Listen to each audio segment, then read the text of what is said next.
আপনি সরাসরি করতে পারবেন এখানে এখানে মধ্যস্থতা কেউ আছে যিনি মধ্যস্থতা করেন তিনি হচ্ছে চাকর সার্ভেন্ট যাকে সেবক বলা হয় পুরোহিত ব্রাহ্মণ যাকে বলা হয় আমাদের এমন স্থান না যে আমরা ভগবান হয়ে গেছি পুরোহিত মানে কিন্তু না পুরোহিত মানে হচ্ছে সেবক চাকর বলা হয় আপনারা করছেন যখন যাচ্ছেন আমি কিন্তু সবাইকে বলেছি প্রভুকে স্পর্শ করেন না স্পর্শ দোষ হয় আপনাদের কিন্তু আপনারা ভাবতেছেন কি আমি পূর্ণ করে ফেললাম কিন্তু এইটা আপনাদের অপরাধ হইলো এই বিষয়ে আমরা বুঝতেই পারছেন না আমি যখন কারো হাত থেকে অনুযায়ী নিচ্ছি আমি কোথায় দিচ্ছি বলেন তো আমি কি প্রগতি করে বাসায় দিচ্ছি আমি কোথায় দিচ্ছি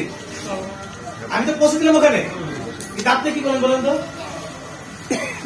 আপনি কি করছেন মানে আপনাদের বিশ্বাসটুকু এখন পর্যন্ত নাই যে আমি এখান থেকে দিলে ভগবান তারপরে বুঝতে পারছি আপনাদের প্রার্থনা কি হবে আজকে দেখো আমি সতর্ক ভাবে বলছি মন্দিরে আসলে সবাই পূর্ণ করবে জানা